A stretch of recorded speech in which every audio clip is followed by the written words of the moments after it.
स्वागत है आप सभी का बहुत बहुत हमारे चैनल पर। देखिए, श्रावण का महीना चल रहा है और श्रावण में एक तो शिवरात्रि और दूसरा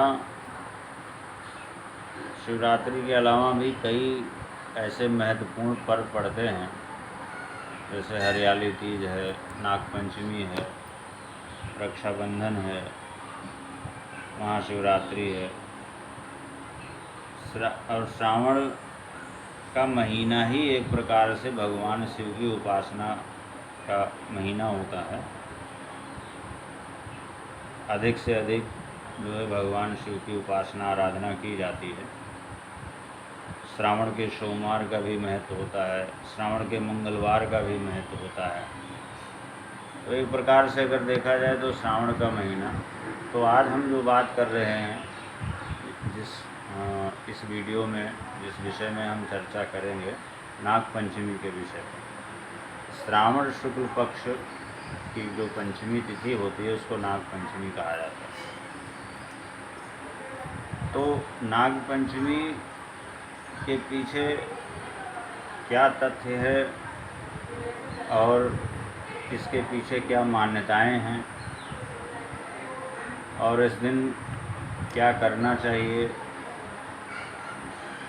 और किसी उद्देश्य विशेष की पूर्ति के लिए किस प्रकार से इस दिन कोई पूजा पाठ करनी चाहिए और नागपंचमी की विशेषता क्यों है, ये सारी बातें हम आपको बताएंगे। तो सर्वप्रथम तो इस बार जो नागपंचमी है 29 जुलाई 2025 मंगलवार के दिन पड़ रही है। और चूँकि मंगलवार के दिन पड़ रही है तो श्रावण में, जैसे मैंने कहा कि सोमवार के अतिरिक्त मंगलवार का भी बड़ा महत्व होता है। तो जैसे मंगलवार के दिन मंगला गौरी का व्रत किया जाता है श्रावण के मंगल को, तो सबसे बड़ी विशेषता तो ये है कि मंगलवार के दिन जो नागपंचमी तिथि पड़ रही है, तो इसकी वजह से इसका महत्व और भी बढ़ जाएगा, क्योंकि इसी दिन मंगला गौरी का व्रत भी होगा और इसी दिन नागों की पूजा का दिन भी होगा। तो नागपंचमी मनाई क्यों जाती है, इसके पीछे क्या तथ्य है, क्या इसका इतिहास है। तो नागपंचमी जो है, इस दिन श्रीमद् भागवत कथा के अनुसार इसी दिन जो है जन्मेजय के नाग यज्ञ से नागों को ब्रह्मा जी के द्वारा अभय वरदान मिला था। क्योंकि जिस समय जन्मेजय ने नाग जाति से बदला लेने की प्रतिज्ञा की और उन्होंने नाग यज्ञ का आरंभ कर दिया, तो जितने भी नाग थे सब जो है उस यज्ञ में जाकर के भस्म होने लगे। तो अपने वंश का विनाश होता हुआ देख करके तक्षक नाग जो है ब्रह्मा जी की शरण में गया और ब्रह्मा जी ने जो है ऋषि आस्तिक को भेजा और उन्होंने जाकर के नाग यज्ञ को रुकवाया। और फिर ब्रह्मा जी ने नाग जाति को वरदान दिया, अभय वरदान दिया, और ये कहा कि नाग पंचमी के दिन जो भी नागों की पूजा करेगा उसको वर्ष भर सर्पों का भय नहीं रहेगा और उनके भगवान शिव की, माँ पार्वती के साथ साथ लक्ष्मी जी की भी अपार कृपा प्राप्त होगी। तो इसलिए इस दिन नागों की पूजा का विधान है। और विधान के साथ साथ ये तिथि खास करके उन लोगों के लिए भी बहुत उपयोगी है जिनकी कुंडलियों में काल सर्प दोष इत्यादि होता है।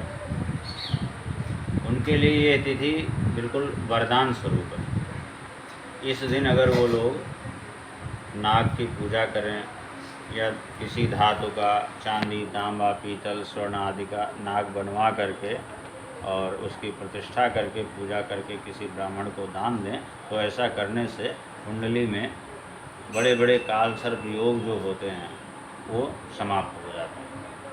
और व्यक्ति के जीवन में आने वाली परेशानियां जो हैं वो भी समाप्त हो जाती हैं। और साथ में अगर किसी व्यक्ति की कुंडली में अल्पायु योग है तो वो भी समाप्त किया जा सकता है इस दिन अगर नागों की पूजा की जाए।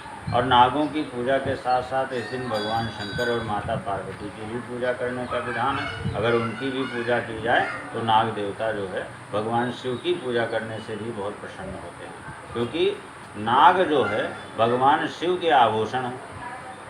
तो आभूषण हैं, इसलिए अगर भगवान शिव की भी आराधना इस दिन की जाती है तो नाग देवता प्रसन्न होते हैं। और जैसे कहा गया है कि वर्ष भर सर्प का भय नहीं होता है। इस दिन पूजा, नागों की पूजा तो करनी चाहिए, साथ में उन्हें दूध भी चढ़ाना चाहिए और अपने घर के दीवारों पर सर्प की आकृति भी बनानी चाहिए। ऐसा करने से जो है सांपों से वरदान मिलता है, उनकी कृपा प्राप्त होती है। इस बार नागपंचमी तिथि 29 जुलाई, जैसे मैंने बताया कि मंगलवार को पड़ रही है। और साथ साथ ही इस दिन 5 बड़े ही सुंदर योग भी पड़ रहे हैं, जिसमें शिव योग है, गजलक्ष्मी योग है, लक्ष्मी योग है और बुधादित्य योग है। इसके अलावा रवि योग है। तो ये 5 बड़े ही सुंदर योग भी पड़ रहे हैं। और मंगलवार का दिन बहुत सोने में सुहागा है। एक तरीके से नाग और भगवान शिव की कृपा के साथ साथ में माँ शक्ति की भी कृपा प्राप्त होगी, क्योंकि इस दिन मंगला गौरी का व्रत किया जाता है। अब करना क्या चाहिए? मान लिया किसी व्यक्ति की कुंडली में काल सर्प दोष है तो उसे भगवान शिव की पूजा आराधना करनी चाहिए। साथ ही किसी धातु का नाग नागिन बनवा करके उसकी प्रतिष्ठा पूजा करके किसी ब्राह्मण को दान देना चाहिए। ऐसा करने से जो काल सर्प नामक योग है कुंडली में वो समाप्त हो जाता है।